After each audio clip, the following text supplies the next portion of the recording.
दानिया भट्ट शहर अपने कमरे में घुस गई। बस्ता मेज़ पर रखा और आईने के सामने जा खड़ी हुई। उसे अपना अक्स नज़र आने लगा। वही चोट का निशान, मोटी सी नाक, काला रंग, बड़े से कान। उफ अल्लाह, मैं इतनी बदसूरत क्यों हूँ? इसने दोबारा आईने में देखा तो इसकी आंखों में आंसू आ गए। आज स्कूल में उसकी सहेलियों ने उसका खूब मजाक उड़ाया था। मिस नरगस के कहने पर सबक सुनाने के लिए खड़ी हुई, लेकिन अभी थोड़ा सा ही पड़ा था कि मिस नरगस मैडम के बुलाने पर बाहर चली गई। मिस के जाते ही सब ने मजाक उड़ाना शुरू कर दिया। सहर सोचने लगी और फिर यही सोचते हुए सो गई। अब उठ भी जाओ, इसकी बड़ी बहन अंबर ने उसे झंझोड़ा और वो आंखें मलती हुई उठ बैठी। तुमने यूनिफॉर्म भी नहीं बदला, खाना भी नहीं खाया, अब तुम्हें बड़े अब्बा बुलजान बुला रहे हैं। अंबर कहती हुई बाहर निकल गई। अस्सलामुअलैकुम बड़े अब्बा जान, इनको सलाम करती हुई इनके बिस्तर पर बैठ गई। वालेकुम अस्सलाम, बेटी कैसी हो? ठीक हूँ बड़े अब्बा जान, आपको कोई काम था? मुझे आपने बुलाया? नहीं, कोई काम नहीं है, मगर ये बताओ इतनी उदास क्यों नज़र आ रही हो, और तुम आज मेरे पास क्यों नहीं आई? उन्होंने पूछा। बड़े अब्बा जान, दरअसल वो मैं इसकी समझ में ना आया कि क्या कहे। इसका मतलब है कि स्कूल में कोई बात हुई है। क्या हुआ भाई, फिर किससे झगड़ा हो गया? उन्होंने प्यार से पूछा। बस अब मैं स्कूल नहीं जाऊंगी, सब मेरा मजाक उड़ाते हैं। इसने रोना शुरू कर दिया। अरे भाई, इसमें रोने की क्या बात है? बड़े अब्बा जान ने इसके सर पर हाथ फेरा। मैं बदसूरत हूँ, काली हूँ, सर मुझसे नफरत करते हैं। बड़े अब्बा जान, क्या मैं बहुत बुरी हूँ? रोते हुए आखिर में इसने सर उठाकर मासूमाना अंदाज में पूछा। बेटी, तुम बहुत प्यारी और अच्छी बच्ची हो। बड़े अब्बा जान ने इसके माथे पर बिखरे हुए बाल समेटकर ऊपर किए। मेरी शक्ल इतनी बुरी है? इसने उदासी से पूछा।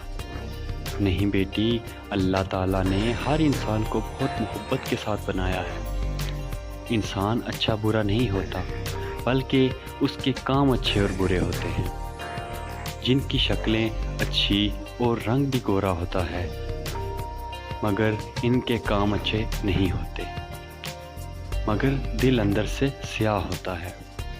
एक और बात बताऊं? उन्होंने इसके गालों पर फैले आंसू साफ किए और दोबारा कहने लगे। जब अल्लाह किसी इंसान में कोई हामी पैदा करता है तो बहुत सी खूबियों से भी उसे नवाजता है। अब तुम अपने आप को देखो, तुम्हारी आवाज़ बहुत खूबसूरत है। तुम्हें चाहिए कि कुरान और नात वगैरह के मुकाबलों में हिस्सा लो।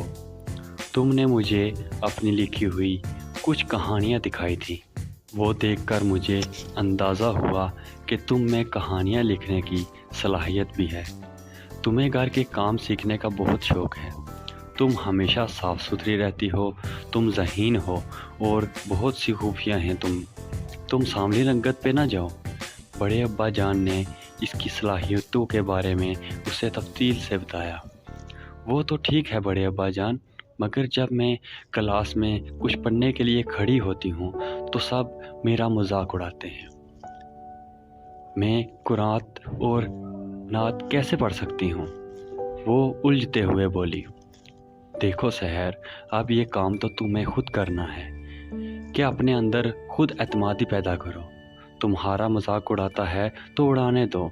जो किसी दूसरे का मजाक उड़ाते हैं उन्हें खुद इस बात का एहसास नहीं होता कि ये सब चीज़ें अल्लाह की बनाई हुई हैं। तुम ऐसे बच्चों से खौफ ना खाया करो, बल्कि उन्हें भी समझाया करो। एक बात और, वो ये कि शुक्र किया करो, अल्लाह ने तुम में कोई माजूरी पैदा नहीं की, तुम्हें किसी का मोहताज नहीं बनाया। बड़े अब्बा जान, मैं आपकी बातों पर अमल करने की कोशिश करूँगी। वो उठने लगी। बड़े अब्बा जान सफरात ही में अपनी प्यारी भतीजी को आला मकाम पर देख रहे थे और इस ख्वाब के पूरा होने की दुआ मांग रहे थे। अगर आपको ہماری یہ کہانی اچھی لگی تو ویڈیو کو لائک کر دیں اور مزید اس طرح کی کہانیوں کے لیے چینل کو سبسکرائب کریں۔ ملتے ہیں نیکسٹ کہانی کے ساتھ، تب تک کے لیے اللہ حافظ۔